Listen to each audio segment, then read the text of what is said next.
بسم اللہ الرحمن الرحیم۔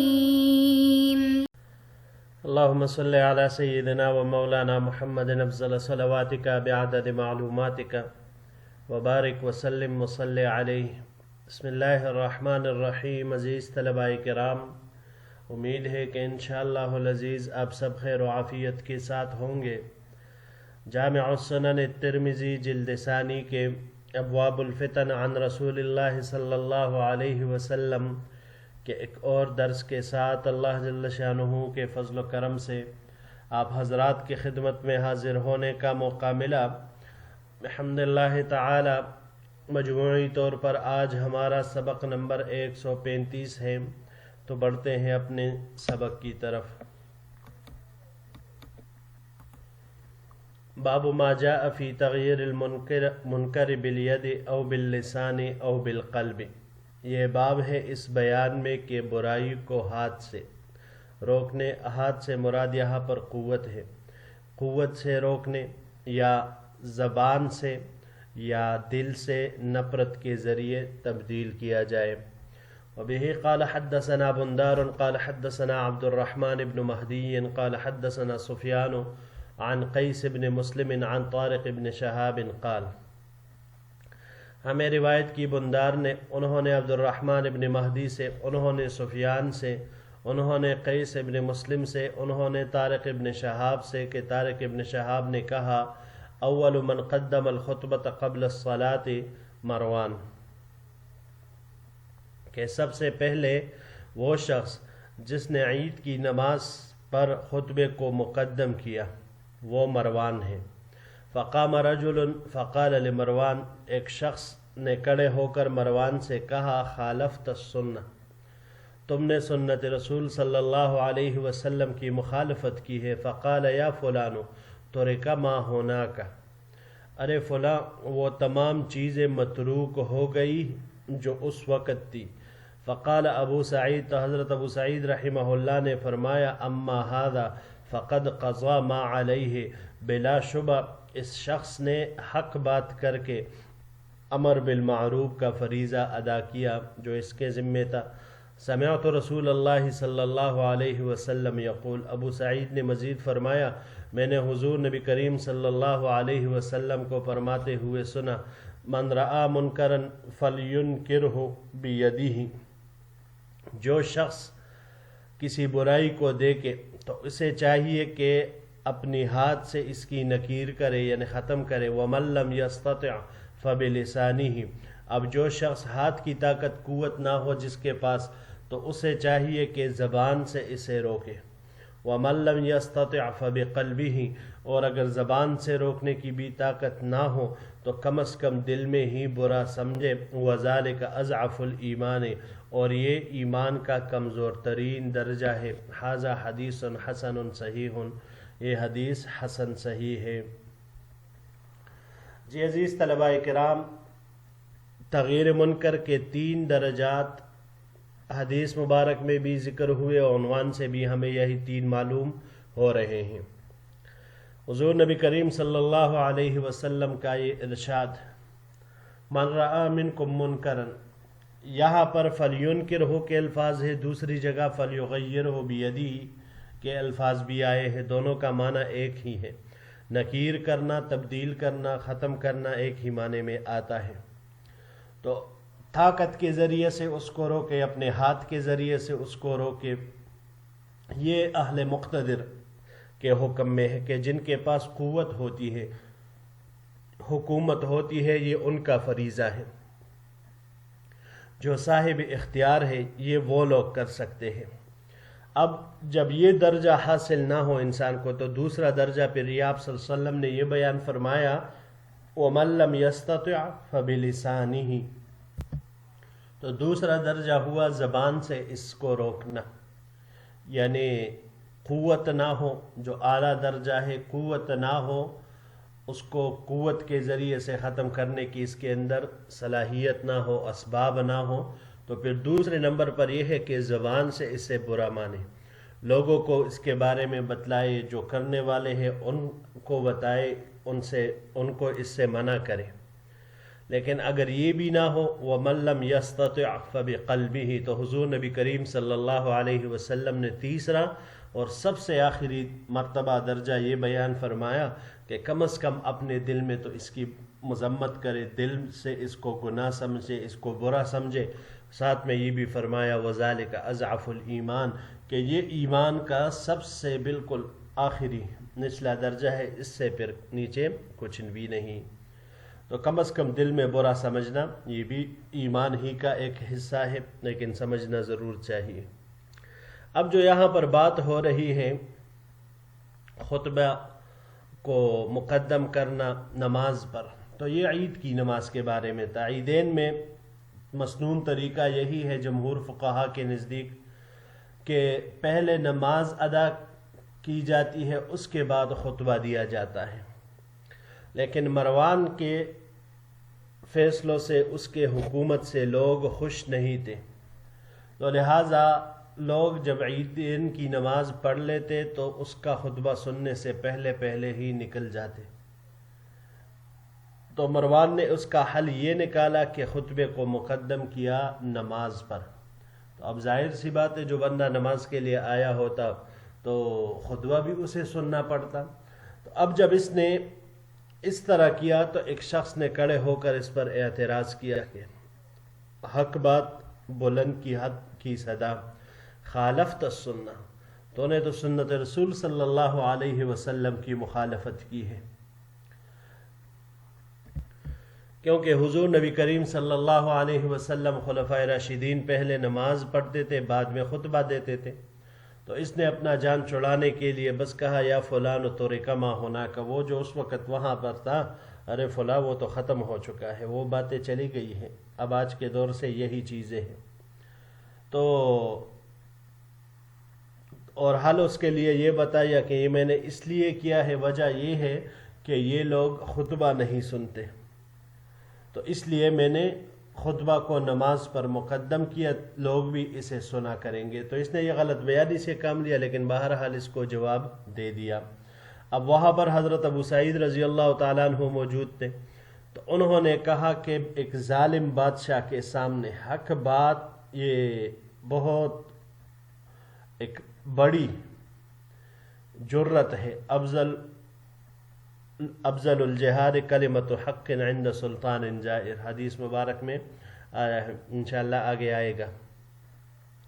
تو ظالم بادشاہ کے سامنے حق بات بہت بڑی جرت ہوتی ہے، اور اس شخص نے یہ کارنامہ سر انجام دیا کہ مروان کے سامنے حضور نبی کریم صلی اللہ علیہ وسلم کی سنت کو ذکر کیا کہ آپ صلی اللہ علیہ وسلم کا عمل اس طرح تھا اور تو اس طرح کر رہا ہے۔ تو اسی وجہ سے انہوں نے فرمایا اما ھذا فقد قضا ما علیہ، کہ اس کے ذمے جو تھا اس نے وہ اپنا حصہ پورا کر دیا امر بالمعروف سے، ظالم بادشاہ کے سامنے اس نے کلمہ حق اعلان فرمایا۔ جی بڑھتے ہیں اگلے باب کی طرف۔ باب منہ وبه قال حدثنا احمد بن منیع قال حدثنا ابو معاویہ عن الاعمش عن الشعبی عن النعمان بن بشیر رضی اللہ تعالی عنہ قال قال رسول اللہ صلی اللہ علیہ وسلم۔ ہمیں روایت کی احمد بن منیع نے، انہوں نے ابو معاویہ سے، انہوں نے اعمش سے، انہوں نے شعبی سے، انہوں نے حضرت نعمان بن بشیر رضی اللہ تعالی عنہ سے، نعمان بن بشیر رضی اللہ تعالیٰ عنہ نے فرمایا کہ حضور نبی کریم صلی اللہ علیہ وسلم نے ارشاد فرمایا مثل القائم علی حدود اللہ والمدہن فیہا، اللہ کی حدود پر قائم رہنے والا اور ان میں چشم پوشی کرنے والا، اس کی مثال اس قوم کی مانند ہے استہموا علی سفینۃ فی البحر فاصاب بعضهم اعلاها واصاب بعضهم اسفلها، کہ جس نے سمندر کے کشتی میں سوار ہونے کے لیے قرعہ ڈالا تو بعض کے حصے میں اوپر کا حصہ آیا کشتی کا اور بعض نے نیچے والا حصہ لیا، یعنی بعض کو نچلا حصہ ہی ملا۔ فکان الذین فی اسفلها یسعدون فیسقون الماء، فکان الذین فی اسفلها یسعدون فیستقون الماء فیصبون علی الذین فی اعلاها، بس وہ لوگ جو نچلے منزل میں تھے، یعنی نچلے منزل کے لوگ اوپر چڑھ کر جاتے تاکہ پانی حاصل کر لے، اسی میں وہ ان لوگوں پر گرا دیتے تھے جو کہ اوپر والی منزل میں ہوتے۔ فقال الذین فی اعلیہا، تو اوپر منزل والوں نے کہا لا ندعکم تصعدون فتؤذوننا، ہم تمہیں اوپر چڑھنے نہیں دیں گے، ہم تمہیں اوپر نہیں چھوڑیں گے کیونکہ تم لوگ پانی گرا کر ہمیں تکلیف پہنچاتے ہو۔ فقال الذین فی اسفلہا، تو نچلی منزل والوں نے کہا فإنا ننقبها فی اسفلہا فنستقی، ہم کشتی کے نیچے سے سوراخ کر کے پانی حاصل کر لیتے ہیں۔ فإن اخذوا علی ایدیہم فمنعوہم نجوا جمیعا، تو اب اگر اس اوپر منزل والوں نے اس نچلے منزل والوں کے ہاتھ پکڑ لیے اور ان کو کشتی میں نیچے سوراخ کرنے سے روک دیا، نجوا جمیعا، تو سب نجات پا جائیں گے۔ وَإِن تَرَكَهُمْ غَرِقُوا جَمِيعًا، لیکن اگر اوپر منزل والوں نے نچلوں کو اپنے حال پر چھوڑ دیا اور انہوں نے نیچے سوراخ کر دیا تو سب ڈوب جائیں گے۔ ھذا حدیث حسن صحیح، یہ حدیث حسن صحیح ہے۔ جی عزیز طلباء کرام، یہاں پر اس باب میں حضور نبی کریم صلی اللہ علیہ وسلم نے نہی عن المنکر کی اہمیت ایک خوبصورت مثال کے ذریعے سے سمجھائی ہے۔ مثال ہم نے حدیث مبارک میں پڑھ لی کہ ایک کشتی ہے جس کے دو طبقے ہیں، ایک اوپر منزل ایک نیچے والا، تو قوم نے آپس میں قرآن اندازی ڈالی، قرآن ڈالا، کچھ اوپر آئے کچھ نیچے آئے۔ اب یہ نیچے والے اوپر جاتے ہیں، اپنے لیے پانی لیتے ہیں، تو پانی جب نکالتے ہیں تو کچھ اوپر والوں پر گرا دیتے ہیں جس سے ان کو اذیت پہنچتی ہے، تو وہ ان نچلے والوں کو کہتے ہیں کہ بھائی ہم آپ لوگوں کو اوپر نہیں چھوڑیں گے کیونکہ آپ لوگ ہمیں تکلیف دیتے ہو، ہم پر پانی گراتے ہو۔ تو پھر نیچے والے کہتے ہیں کہ ٹھیک ہے، ہم نیچے سوراخ کر کے وہاں سے پانی حاصل کر لیا کریں گے۔ تو اب اگر ان اوپر والوں نے ان کے ہاتھ نہ روکے، ان کو منع نہ کیا کہ بھائی آپ ایسے نہ کرو، چلے آپ اوپر ہی آ کر پانی لے لیا کریں، تو اگر ان کو منع نہ کیا تو یہ سب کے سب ڈوب جائیں گے، لیکن اگر ان کو منع کیا تو سب کے سب بچ جائیں گے۔ تو یہاں پر آپ صلی اللہ علیہ وسلم نے اس کی مثال ارشاد فرمائی، تو اب آپ اس کو نہی عن المنکر کے ساتھ منطبق کریں کہ جو لوگ اپنی زندگی شریعت مطہرہ کی روشنی میں گزارتے ہیں اور دوسرے طرف لوگ ہیں جو گناہگار ہیں، برائیوں میں ڈوبے ہوئے ہیں، تو ان نیکوں کو چاہیے کہ ان بروں کے ہاتھوں کو پکڑے، ان کو اس راستے پر چلنے سے روکے، انہیں اللہ تعالیٰ کی نافرمانی سے روکے، ورنہ جب اللہ کا عذاب گناہگار پر آئے گا تو اس کے ضد میں پھر نیک بھی شامل ہوں گے، کیونکہ ہم نے پچھلے روایات میں اسباق میں پڑھا تھا کہ دنیا میں تو عذاب عمومی طور پر پھر اللہ جل شانہ کی طرف سے آتا ہے، ہاں آخرت کے اعتبار سے لوگ پھر اپنی نیتوں کے مطابق کھڑے کیے جائیں گے، اٹھیں گے اپنی قبروں سے، تو وہاں پر معاملہ الگ ہوگا، لیکن دنیا میں بھی ان کے اوپر آئے گا۔ تو اگر نیک لوگ ان برے لوگوں کو روکیں گے نہیں تو پھر دنیاوی عذاب جو آئے گا اس میں سب کے سب ایک ہی ساتھ شریک ہوں گے اور سب کو اسی عذاب کا مزہ چکھنا ہوگا۔ بڑھتے ہیں جی اگلے باب کی طرف۔ باب افضل الجہاد کلمۃ عدل عند سلطان جائر، یہ باب اس بیان میں ہے کہ سب سے افضل جہاد ظالم بادشاہ کے سامنے حق بات کہنا ہے۔ وبه قال حدثنا القاسم بن دینار الكوفی قال حدثنا عبد الرحمن ابن مصعب ابو یزید قال حدثنا اسرائیل عن محمد ابن جحادۃ عن عطیۃ عن ابی سعید الخدری رضی اللہ تعالی عنہ ان النبی صلی اللہ علیہ وسلم قال، ہمیں روایت کی قاسم ابن دینار الکوفی نے، انہوں نے عبد الرحمن ابن مصعب ابو یزید سے،